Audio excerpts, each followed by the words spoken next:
할렐루야. 하나님의 크신 은혜와 사랑이 우리 가운데 충만한 줄 믿습니다. 오늘 특별히 미국에서는 마더스데이로 이렇게 지키고 또 우리 교회에서는 어버이 주일로 이렇게 지키게 됩니다.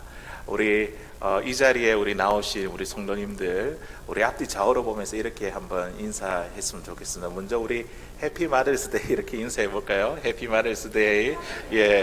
그리고 행복한 어버이 주일 되세요.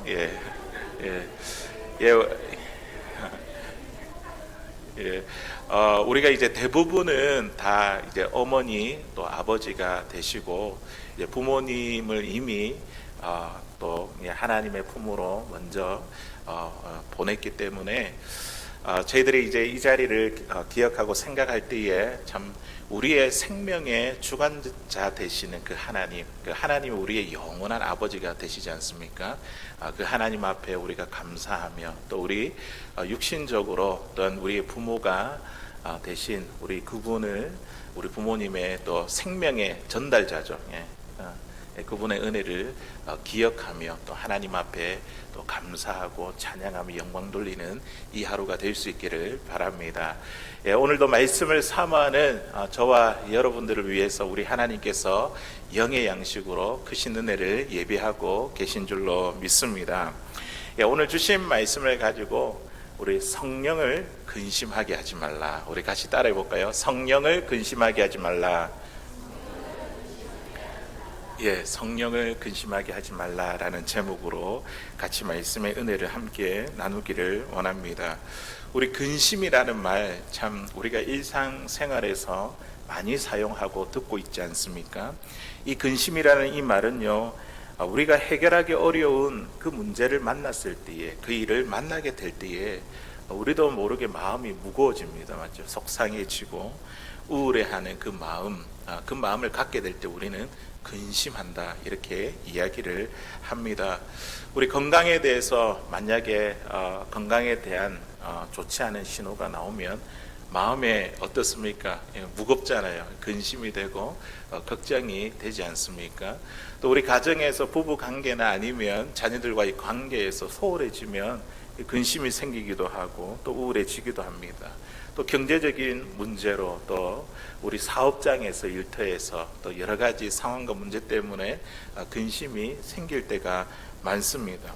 만일 우리에게 좋은 일이 생기지 않을지도 모른다는 그 생각 때문에 두렵고 불안한 마음, 이게 다 근심이죠. 근심. 오늘 본문 30절에 있는 말씀에 보니까 하나님의 성령을 근심하게 하지 말라. 우리 성령님도 근심하신다니 이 말씀에 대해서 어떻게 생각하십니까? 성령님이 하나님이신데 하나님이신 분이 어떻게 근심할 수 있으실까? 성령님은 무엇이든지 다 하실 수 있으시고 원하는 대로 다 이루시는 분이신데 왜 성령님이 걱정이 있으시고 근심이 있으실까? 근심은 인간이 가지고 있는 그 감정의 한계를 가지는 유한한 그 인간이 가지고 있는 그런 감정인데 왜 성령께서 오늘 말씀해 보니까 이 인간들처럼 슬프고 괴로워하며 속상해하고 답답해 하실까요? 우리 성령님은요, 우리가 예수를 믿었을 때 이미 우리 마음 가운데 오셨습니다. 찾아오셨습니다. 그래서 우리가 구원받은 자가 되었죠. 예수님을 나의 주로, 하나님을 나의 아버지로 고백하게 되었습니다. 지금도 저와 여러분 마음 안에 성령님이 계시기 때문에 우리 마음에 무엇을 담고 있는가, 그것에 따라서 우리와 관계할 때에, 우리와 관련해서 우리 성령님은요 근심하십니다. 고린도전서 6장 19절에 있는 말씀에 보니까 뭐라고 말씀하시냐, 우리 같이 한번 읽어보겠습니다. 시작. 너희 몸은 너희가 하나님께로부터 받은 바 너희 가운데 계신 성령의 전인 줄 알지 못하느냐. 너희는 너희 자신의 것이 아니라. 아멘. 우리가 예수님을 믿고 나서 우리의 몸이 누구의 것이 되었습니까? 하나님의 것이 되었습니다. 내 것이 아닌 거예요. 내 것이. 내 안에 성령이 계시고 성령의 전이 되었습니다. 성령에 계신 하나님의 것이 되었습니다. 그런데 이러한 우리의 마음 가운데 성령 하나님이 계시는데 성령님이 얼마나 거룩하십니까? 그런데 그 마음 가운데에 거룩한 것을 담아내지 못하면 내 마음에 더러운 생각과 감정이 들어와 있으면 누가요? 성령께서 근심하시고 슬퍼하시고 그리고 괴로워하시고 답답해 하신다는 말씀입니다. 내 몸이 성령의 전이 되었다는 이것은요, 우리가 예수 그리스도 안에서 이루어진 엄청난 축복입니다. 주님을 믿고 우리 안에 성령이 계시는 게 엄청난 축복이죠. 우리 안에 성령이 계시고 또 성령의 전이 되었기 때문에 우리는요, 언제든지 예수님과 친밀한 교제를 나눌 수 있습니다. 이야기하잖아요. 주님 부르고 또 우리 주님의 음성을 듣고 주님과 함께 대화하고 주님과 함께 시간을 보내잖아요. 이 성령께서 우리 안에 계시기 때문에 엄청난 이런 축복을 누리게 되었습니다. 또 어떻게 해요? 언제든지 우리가 하나님 앞에 나아가 기도할 수 있습니다. 예배할 수 있습니다. 이것이 우리 예수 믿는 신앙의 핵심이죠. 주님과 동행하고 주님과 사귀고 주님과 친밀함을 느끼고 언제든지 하나님 앞에 나아갈 수 있는 그것, 주님과 함께 그 길을 걸어가는 그 동행, 이게 예수 그리스도 안에서 우리에게 이루어진 엄청난 축복입니다. 내 마음에 성령 하나님이 계신다. 우리 이거 처음 들어보셨습니까? 아니죠. 참 많이 들어봤습니다. 귀에 익숙하게 많이 들었고 우리가 다 아는 내용입니다. 그런데 문제는 무엇인지 아십니까? 우리가 다 알고 있는데 그런데 우리가 살아갈 때에 전혀 모르는 것처럼 살아가는 것, 이것이 우리에게 문제라는 것이죠. 내 안에 계신 성령님을 확신하지 못하고 여전히 우리 눈에 뭐가 보입니까? 환경이 보이고 그리고 조건이 보입니다. 여건이 보입니다. 이런 것 때문에 내가 행복해하고 이런 것이 되지 않으면 이상하게 우울하고 슬퍼하고 답답해하는 우리의 모습을 보게 됩니다. 조금이라도 내 인생에 어려움과 위기가 찾아오면 우리는 하나님에게, 하나님 하필 왜 나에게 이렇게 하십니까? 우리가 원망하고 불평하지 않습니까? 내 안에 성령님이 계시는데 내 삶이 조그마한 환경과 여건에도 내가 행복하지 못한다고 한다면 이런 모순이 우리에게 어디에 있겠습니까? 성경에 나온 많은 믿음의 사람들과 또 기독교의 역사에서 보면요, 우리보다도 100배 어려운 환경에서, 여건에서, 조건에서도 그들은요, 환경과 여건이 아니라 그런 조건 가운데서도 그들은요, 행복해 했습니다.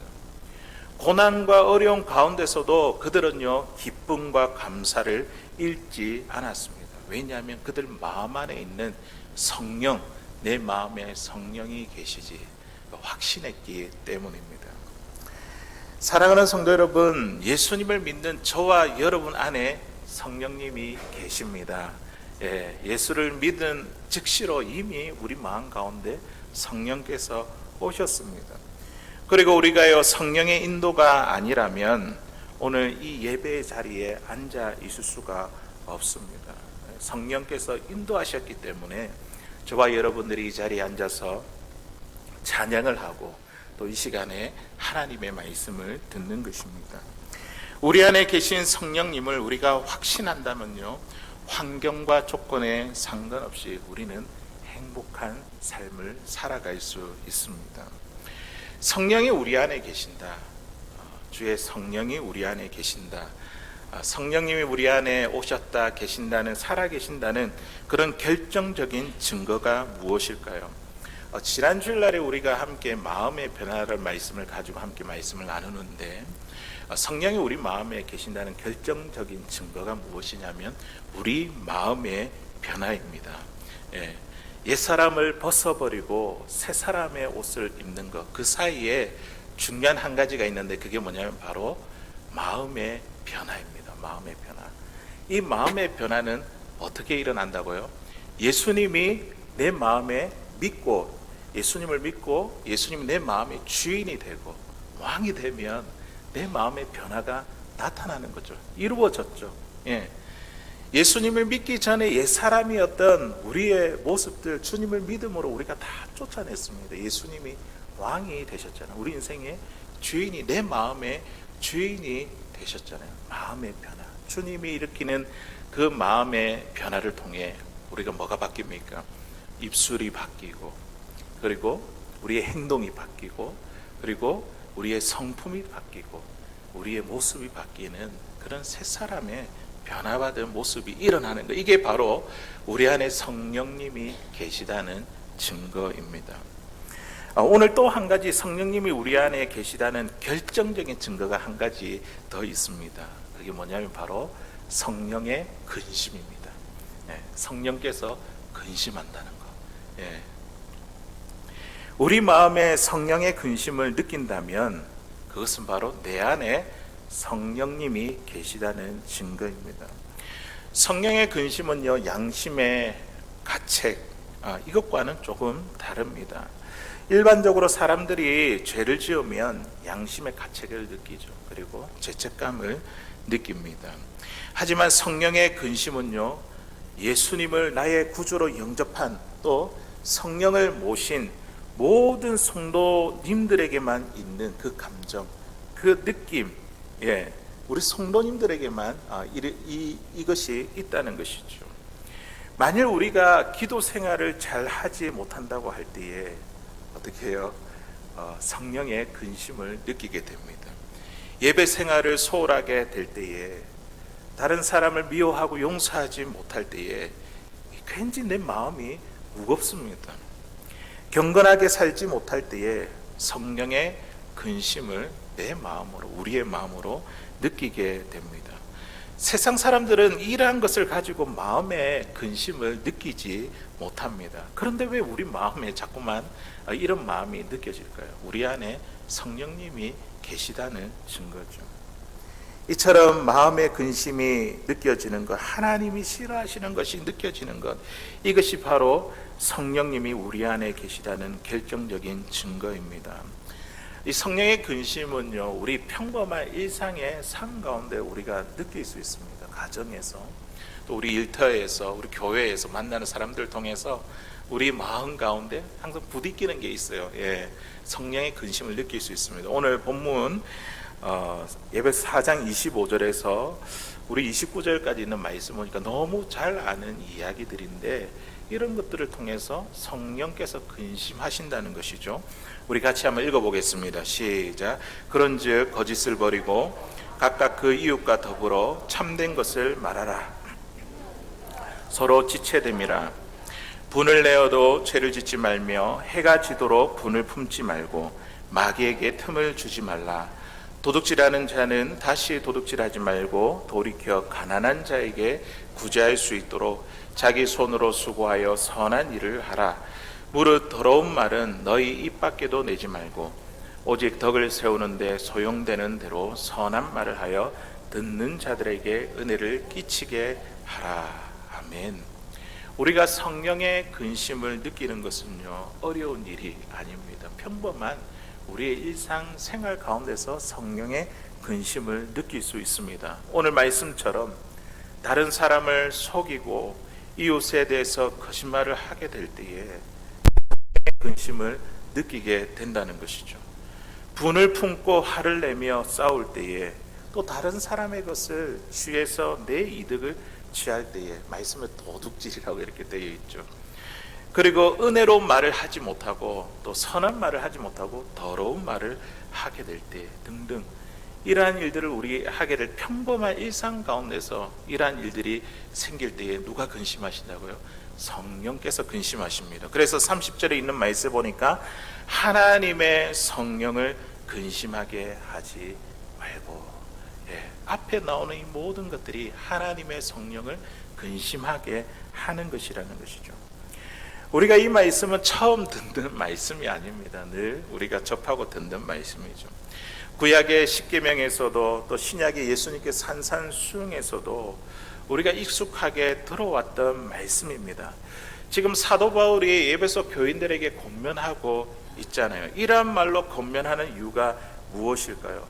한 몸이 되었는데, 그들이 예수님을 믿고 한 몸이 되었는데, 한 몸이 된 지체인데, 그럼에도 불구하고 그들 가운데 뭐가 있다는 거예요?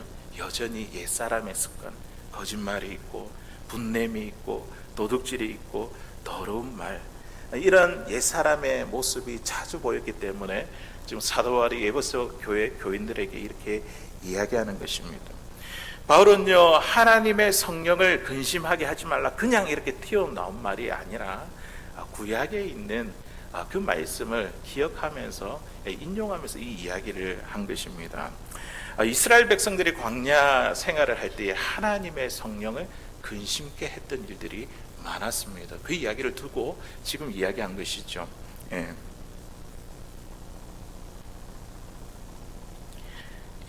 우리 이사야 63장 10절에 있는 말씀 우리 같이 한번 읽어보도록 하겠습니다. 시작. 그들이 반역하여 주의 성령을 근심하게 하였으므로 그가 돌이켜 그들의 대적이 되사 친히 그들을 치었더니. 아멘. 이 말씀이 무슨 말씀입니까? 그들이 반역하여 출애굽한 이스라엘 백성들, 광야 1세대에 있는 이스라엘 백성들이 하나님의 성령을, 주의 성령을 근심하게 한 그 일을 지금 사도 바울이 에베소 교인들에게 상기시키고 있는 것입니다. 그들이 어떻게 주의 성령을 근심하게 만들었습니까? 이스라엘 백성들은요, 물이 없음을, 또 음식이 없음을 보고 모세와 아론과 그리고 하나님께 원망을 하고 불평을 했습니다. 심지어는 만나와 메추라기를 하나님께서 광야에서 얻을 수 없는 그것을 하찮은 음식이라며, 그리고 그들은요, 끝없이 원망하고 투덜거리는 그 행동으로 주의 성령을 근심하게 했습니다. 이 결과로 어떻게 되었습니까? 광야의 1세대의 이스라엘 백성들은요, 여호수아와 갈렙을 제외하고는 가나안 땅에 들어가지 못했습니다.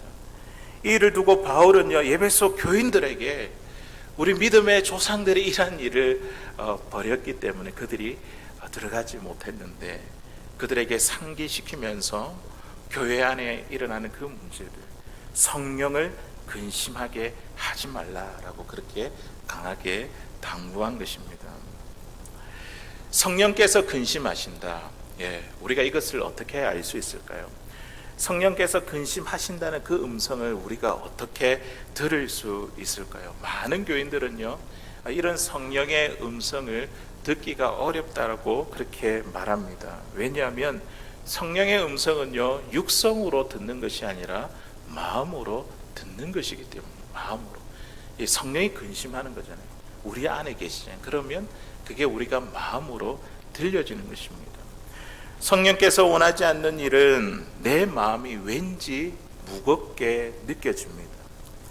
하나님의 일들을 생각하지 않고, 하나님께서 내 삶에 이루어 주신 일들을 우리가 생각하지 않고 내가 나를 자랑하고 나를 높여 교만하게 되면 우리도 모르게 어떤 마음이 듭니까?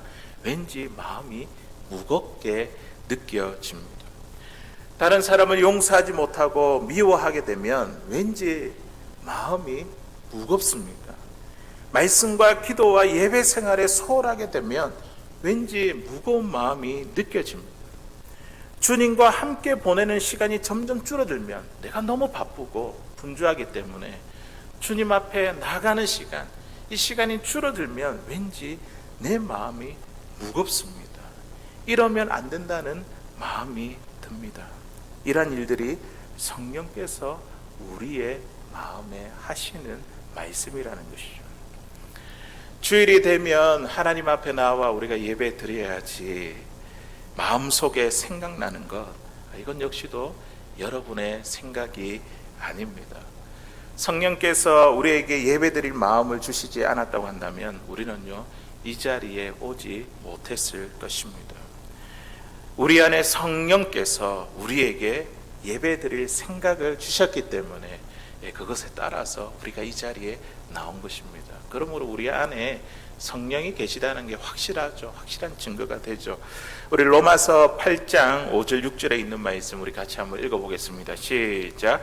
육신을 따르는 자는 육신의 일을, 영을 따르는 자는 영의 일을 생각하나니 육신의 생각은 사망이요 영의 생각은 생명과 평안이니라. 아멘. 우리는 우리 안에 성령이 계시기 때문에 누구를 따른다고요? 성령께서 말씀하시는 따르고, 그리고 성령의 생각대로 우리가 행하며 살아간다는 것이죠. 내 마음에 성령의 일을 따르고 생각한다는 그 자체가 바로 성령님이 우리 안에 지금 마음으로 말씀하고 계시다는 증거입니다. 성령께서 근심하는 것도 내 마음에 하시는 말씀이기 때문에 이건 역시도 우리에게 참 놀라운 일입니다. 그러므로 우리는요, 성령께서 우리의 마음을 통해 말씀하시는 것을 듣는 일에 우리가 민감해야 될 줄로 믿습니다. 내 마음이 편치 않는다고 한다면 혹시 이것이 성령 하나님을 근심하게 하는 일은 아닌지 우리는 성령께서 우리 마음에 주시는 그 음성에 귀를 기울여야 합니다. 매일매일 하루를 시작할 때에 하나님의 말씀, 성경을 펼쳐 들고 이 말씀을 읽고 묵상하면 성령께서 우리 가운데 말씀해 주십니다. 그리고 성령님, 내 안에 계신 성령님 나에게 말씀해 주십시오. 이렇게 기도하고 간구해 보십시오. 그러면 성령께서 우리의 삶에 어떠한 일에 대해서 반드시 저와 여러분들에게 말씀해 주실 것입니다. LA에 사시는 어느 사모님이 식당에서 일을 하고 있는 중에 그만 차를 도둑맞고 말았습니다. 일주일 후에 그 차를 찾았는데 상태가 너무나 나빠져서 이 차를 폐차시켜야 했습니다. 그런데 그 가운데도 참 감사한 것은 보험회사로부터 이 차에 대한 보상금을 받게 되었습니다. 이때 이 사모님이 이 도둑이 차를 훔쳐 갔던, 또 차를 찾았던 그때 이제 묵상했던 말씀이 어떤 말씀이었냐면, 다윗이 하나님의 언약궤가 예루살렘에 들어온 것을 보고 기뻐하며 온 이스라엘 백성들과 함께 떡 한 개, 그리고 고기 한 조각, 그리고 건포도 한 덩이 나누는 그런 장면이었습니다.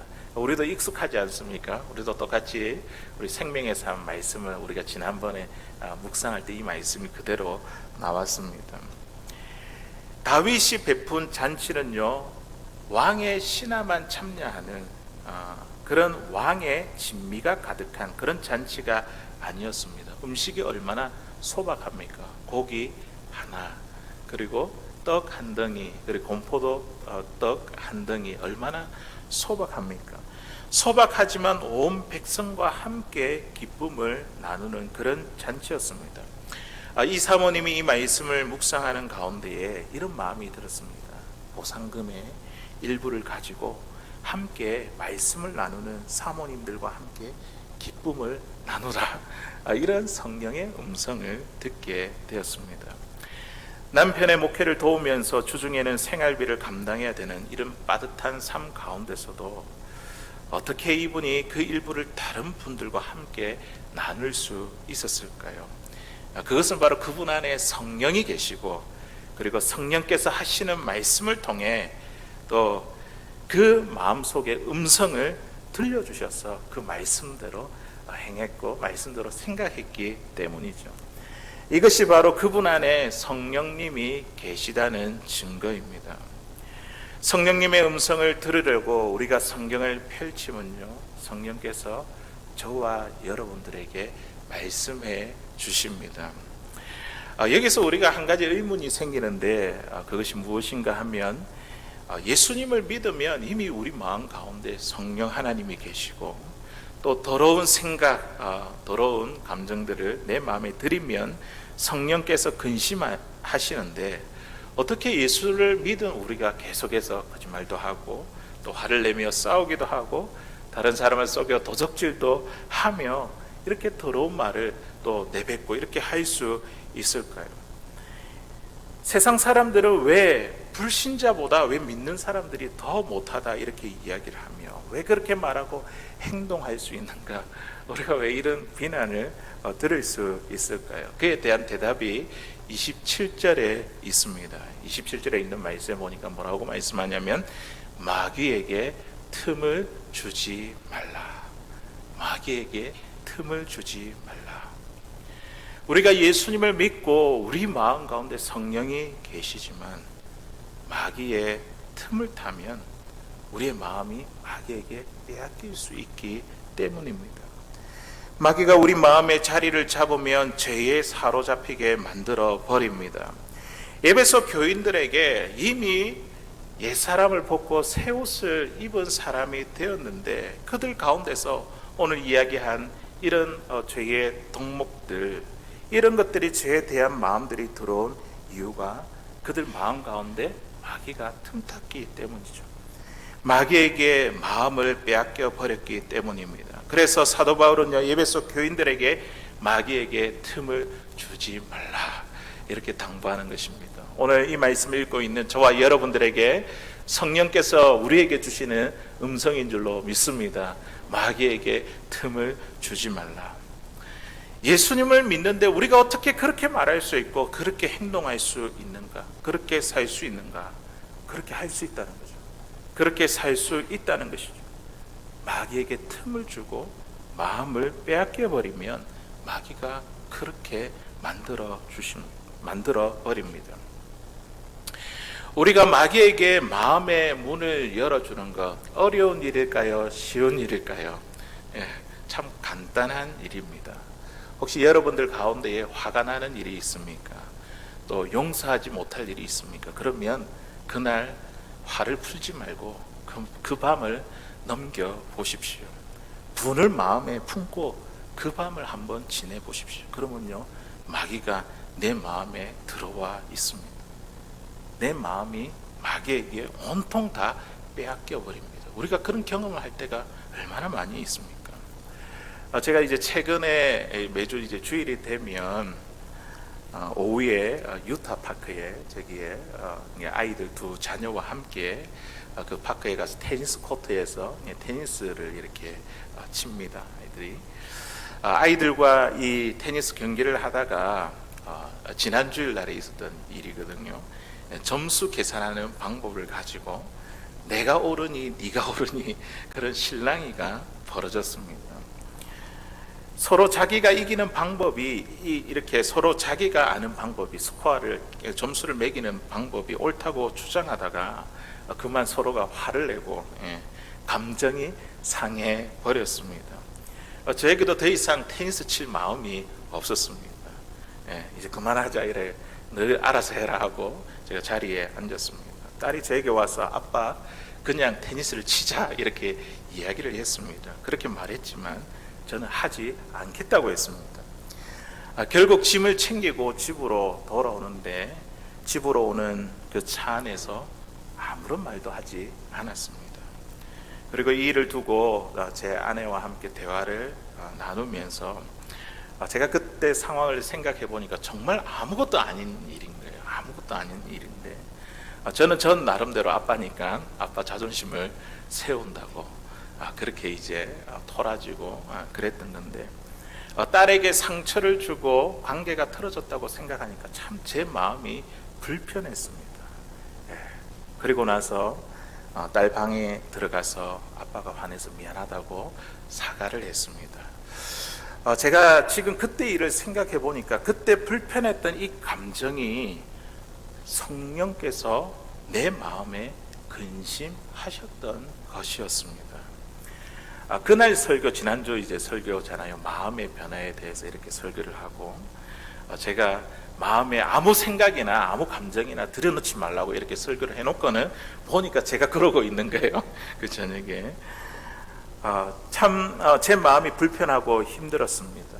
그런데 참 다행이고 감사한 게 뭐였냐면 이렇게 분을 내는 것 그날에 해결했다는 사실에 제가 하나님께 감사를 드렸습니다.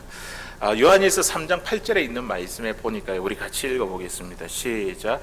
죄를 짓는 자는 마귀에 속하나니 마귀는 처음부터 범죄함이라. 하나님의 아들이 나타나신 것은 마귀의 일을 멸하려 하심이라. 아멘. 죄는 누구에게 속했다고요? 마귀에게 속한 것입니다. 예수님이 이 땅에 오신 이유가 뭐라고요? 마귀의 일, 죄의 일을 멸하기 위해서 이 땅에 오셨습니다. 죄는요, 우리 마음에 마귀가 들어오는 문이라는 것이죠. 마귀는 우리의 생각과 감정에 생기는 이 틈을 놓치지 않고 들어와 자리를 잡으려고 합니다. 그렇기 때문에 우리는요, 이 마음의 문단속을 철저히 해야 합니다.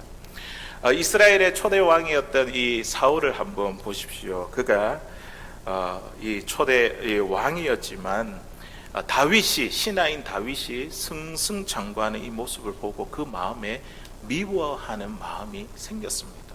떨쳐버리면 되는데 자꾸만 그 미워하는 마음이 생기고 그것을 품었더니 그 틈에 마귀가 들어와 사울의 마음을 사로잡았습니다. 사울이 어떻게 합니까? 다윗을 향해 창을 집어던졌습니다. 그리고 군대를 모아 이렇게 충신인 다윗을 쫓으며 죽이려고 혈안이 되었습니다. 성경은 이런 사울을 향해서 뭐라고 표현합니까? 악신이 들렸다고 이렇게 이야기를 하죠.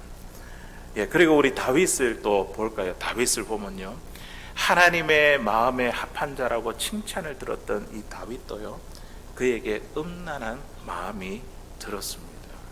이 음란한 생각에 마귀에게 마음을 빼앗겼습니다. 우리아의 아내인 이 바세바를 범한 후에 임신 소식이 알려지자 자신의 죄를 덮기 위해 어떻게 합니까? 이 우리아를 전쟁의 최전선에 보내어 죽게 만들었습니다. 그리고는 그 후로 어떻게 했어요? 이 바세바를 자기 아내로 삼아버렸죠. 이렇게 틈 주고 이 마귀가 자리 잡으면 이런 엄청난 결과가 나타납니다. 중국의 세계 불가사의 7대의 하나인 만리장성이 있지 않습니까? 만리장성. 이 만리장성은요, 중국 역대 왕조들이 북방 민족의 침입을 막기 위해서 세운 아주 길고 높고 두꺼운 그런 거대한 성벽입니다. 그 높이가 9m, 약 한 30피트가 됩니다. 그리고 두께가 5m, 약 한 16피트가 됩니다. 그리고 길이는 3,000km, 1864마일. 얼마나 그 길이가 깁니까? 엄청나지 않습니까? 아주 거대한 성벽입니다. 이 성벽은 기어 오를 수 없을 만큼 높고 무너뜨릴 수 없을 만큼 두꺼우며 돌아갈 수 없는 그런 긴 벽입니다. 그런데 이 만리장성이 완성된 후 1100년 동안 중국은요 3번이나 외적에게 침입을 당했습니다. 우리가 생각할 때 도저히 이거는 말도 안 되는 일이잖아요. 외적이 그 벽을 뚫을 수도 없고 돌아갈 수도 없고 기어 올라갈 수도 없는데 어떻게 그 성벽이 뚫리게 되었을까요? 만리장성에 어떤 결점이 있었기 때문이 아니었습니다. 그 이유가 뭔지 아십니까? 만리장성의 문지기가 뇌물을 받고 문을 열어주었기 때문입니다. 우리가 정말 두려운 것은요, 성령님이 계신 우리의 마음을 아무렇게나 문을 열어 놓는 것에 있습니다. 우리가 예수 그리스도를 믿음으로 하나님께서 우리의 성벽이 되어 주시지 않습니까? 원수가 공격 못하는 거예요. 그런데 문제는 뭐냐면 우리가 자꾸만 문을 열어주는 거죠. 그 유혹의 틈에 문을 열어 놓는 것입니다. 무슨 생각이나 우리가 다 받아들이고 품으면요, 성령님이 근심하시고 마귀는 우리의 마음에 왕노릇을 하게 됩니다. 잠언 4장 23절에 있는 말씀 우리 같이 읽어볼게요. 시작. 모든 지킬 만한 것 중에 더욱 내 마음을 지키라. 생명의 근원에서 이에 남이다. 아멘. 저와 여러분들 마음을 지키고 있으십니까? 모든 지킬 만한 것보다도 우리의 마음을 지키라. 우리의 마음을 지킬 수 있기를 바랍니다. 우리의 마음의 문은 눈에 보이지 않잖아요. 그런데 어떻게 우리가 이 마음을 지키고 문단속을 잘할 수 있을까요? 오늘 결론적으로 예배서 4장 31절 32절에 있는 말씀에 보니까 우리에게 그 방법이 무엇인지 힌트를 주고 있습니다. 우리 같이 읽어보겠습니다. 시작.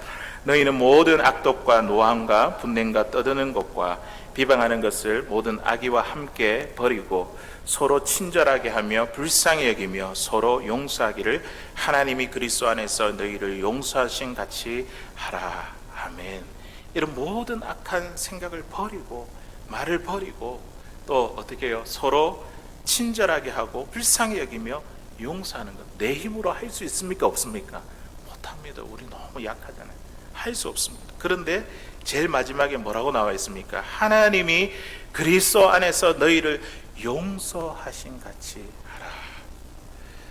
우리가 하나님의 용서함을 기억하면요, 우리 문을 굳게 지킬 수 있습니다. 우리 죄를 용서하기 위해 예수님이 십자가로 우리를 사랑하신 것을 우리가 생각하면요, 우리는 함부로 마귀에게 우리의 마음의 문을 열어줄 수가 없습니다.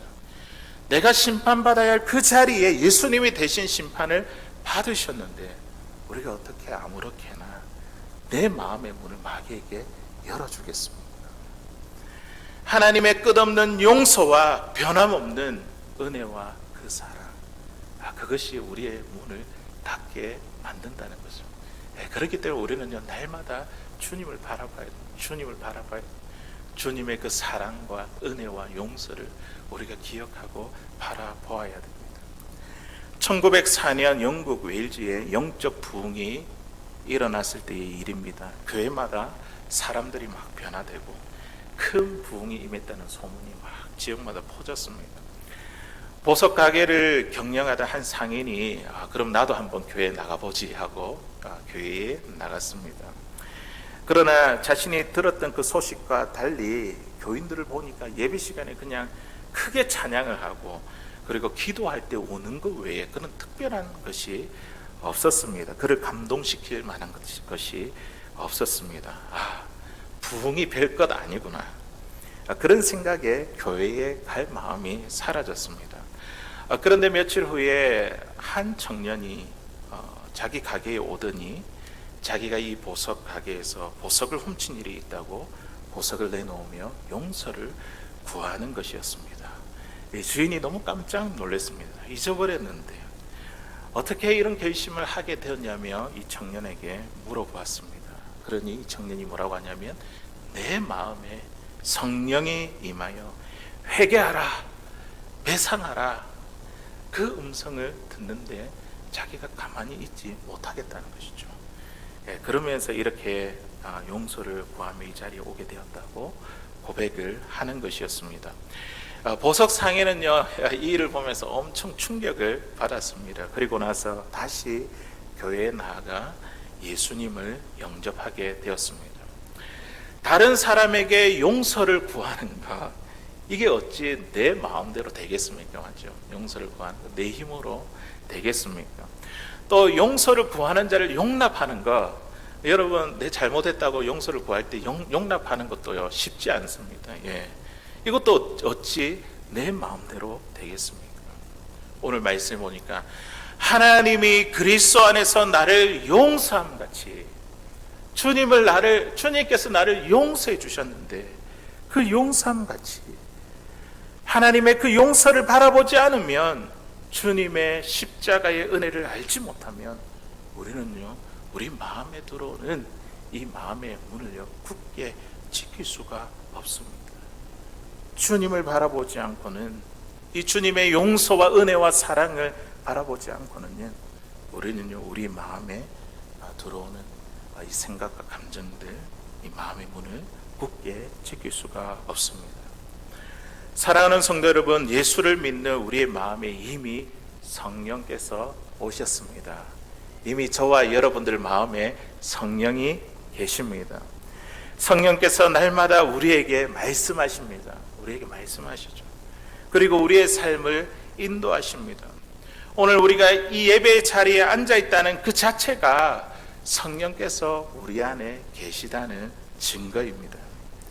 비록 성령께서 나를 기뻐하지 아니하시고 내가 하는 행동과 말 때문에 근심한다 할지라도 그것 또한 너무 감사한 일입니다. 왜냐하면 성령이 내 안에 계시다는 증거가 되기 때문입니다. 성령님이 우리 마음에 근심할지라도 떠나지 아니한 것에 대해서 날마다 감사할 수 있는 저와 여러분들 될 수 있기를 바랍니다.